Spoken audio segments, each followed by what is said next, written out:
I think it's not good for anybody, really. The sense that you actually fulfill yourself through what you own is a fundamentally unhealthy thing for anybody.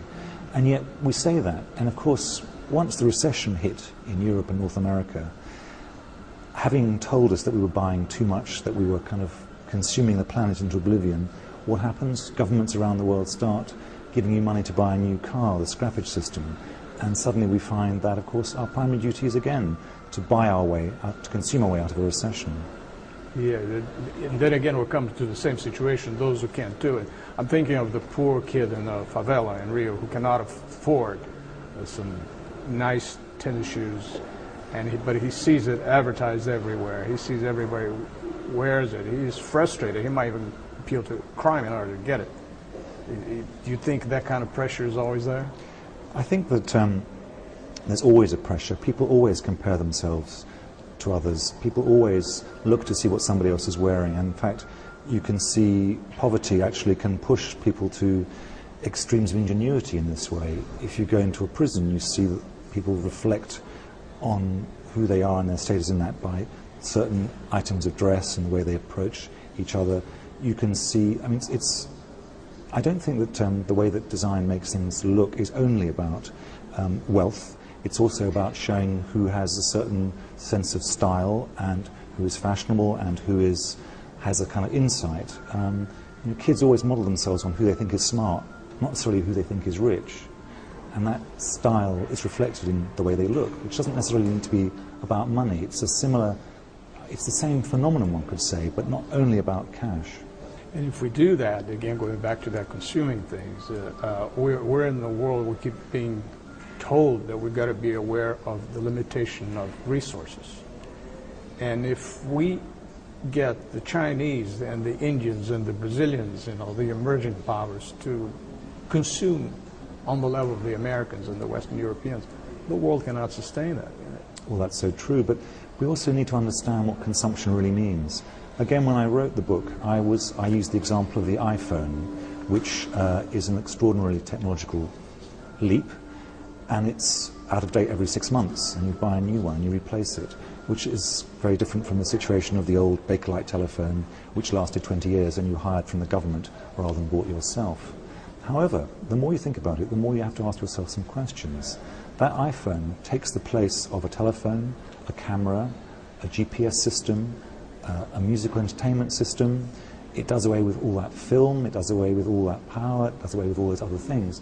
So before we start saying consumption is bad, maybe we need to do a bit more research to really understand what the long-term impact is of some possessions as opposed to others. You get into that cycle of objects that they're made to look very soon, sold last year. So you always have to get a new one. So it never stops. The cycle never stops. It speeds up. It's got faster and faster. I mean, these ideas go back to the birth of the advertising industry in the States in the 1920s and 30s.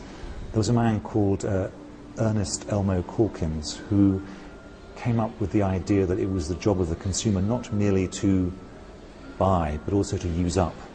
So that he wanted to have products that could help us get out of the recession by making sure that people wanted to replace them regularly. We're talking about beauty and art. You quoted someone saying that if Michelangelo was alive today, he'd probably be designing cars, which is a very nice sentence, but you actually believe there's some truth in it. Car designers are a species apart, actually. You can tell what car designers are, and I don't really think that Michelangelo would have been a car designer somehow. Which in a way kind of approaches the production of art, which is, as you were saying, tends to be associated with more of a unique object. But then again, you have artists like Andy Warhol used to work in what he called a factory.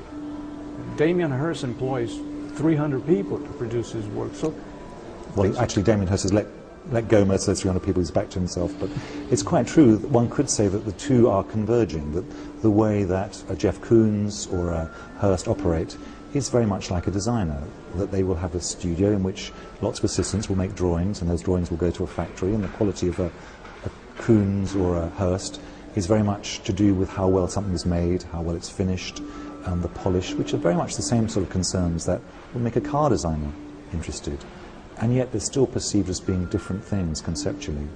How about the link between, since you mentioned different areas of the world, the link between culture and the design produced as a result of that culture? Of course, we're talking about the Italian, this cult of the bella figura, they've had that, which of course you would expect good design. And then I can't forget the Soviet Union in the old days. You go to the very modern space center, as I went in the old days, and everything looked like it had been built in the 1930s. Well, I'll never forget walking into the Air and Space Museum in Washington and seeing caught in space, this amazing moment when the Soviet Union's space orbiter docked with the American space orbiter, and there they are hanging in the middle of the Smithsonian. And you can tell immediately, even though these two objects were designed ostensibly only with function in mind, only to withstand the extraordinary pressures of being out in space, and yet you can see that the American one looks like it's a Harley Earl car from Detroit, and the Russian half of this docked pair looks like some sort of Jules Verne bathysphere with a brass porthole and a dentist's chair inside. It's possible to caricature national characteristics. If you put a Volkswagen Beetle next to a Citroën de Chevaux, you immediately know which one is French and which one is German. But is that because we're so familiar with those things, or is there something innately German or French about those two things? In your book, you also say that the Apple products are the epitome of design, leading us into buying them without appealing to cheap products. Mass production makes something cheap, therefore we buy it. Apple doesn't approach it that way. He just goes for the beauty of the object. Is that their approach? I think Apple isn't only about beauty, it's about seduction, it's about making those who purchase it feel pleasure in every stage of the process. I mean, let's not forget that Apple's brilliant first step was to make a computer something that anyone could use, that you didn't need an instruction manual, that you switched it on and you immediately intuitively understood how to use it, whereas Microsoft was the opposite approach. It was computing designed for those who knew about it. Apple turned it into a consumer product, which is a very, very smart idea. It's understanding how we operate. And design isn't only about shape, isn't only about sound and touch, it's also about understanding how we relate to things, how we sit with them, how we turn on a TV set, where we put it, where the phone is, understanding the rituals that we develop for using things. It's a British designer at Apple. The main designer is British. Jonathan Ive is a British designer, although to call an Apple laptop a piece of British design would be truly embarrassing. When we were talking about before as Michelangelo as a possible car designer, which you didn't think would happen, but in any way, when we look at a car designed, cars in general, designed a few decades back, you could actually distinguish them, as you say, Volkswagen, Citroën, and all that. But don't you think cars, as a perfect example, a symbol, are starting to become very much alike, and therefore those characteristics of design from a specific place for a specific market, that is kind of disappearing. They're kind of becoming bland and more looking the same, with the obvious exceptions of the... Something very interesting has happened to car design. If you go back to the early days of the car, the Model T Ford was designed as if no one had ever designed a car before. It was dealing with a problem, which was how to transport 4 people in reasonable comfort at reasonable cost. Now, car design has become something much more knowing. It's become more like breeding rare animals. The next Rolls-Royce, the next Citroën have to have the characteristics of the brand deep within inside them, so that do the headlamps look like they come from the family of Citroën? Do the wing mirrors suggest some memories about the past? So you can see it in the way that BMW bought that essentially quintessentially British company, the Mini, and made a new one, which makes us forget, of course, it's a German-owned company. Bentley started a new factory to make the new Bentley, which has to look like the atmosphere of the old Bentley, which sort of is there to suggest a certain kind of Britishness. But the leader of external styling at Bentley is in fact a Brazilian, whose previous job was working for Skoda in the Czech Republic, doing things that are hardly about traditional Britishness. You're talking about cars, it makes me think of Formula One. Take a Formula One car. It's not made for sale. Nobody's going to buy a car like that to drive out in the streets. And the main purpose of a Formula One car is to win the race. It's got to be fast. But they are magnificent. They're beautiful, beautifully designed. So what's at play here? Why bother with the design of the car if they just need to get it to be fast? Formula One is a fascinating subject. One could say that is the impact of beautiful things happen when you are analysing a functional problem very, very clearly.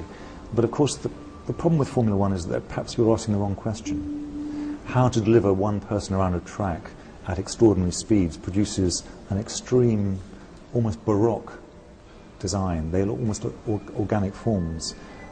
And in a way, when price is not an issue, design becomes quite easy. I've always thought that actually it's a much more impressive demonstration of design skills to make a chair for $5 rather than one for 5,000.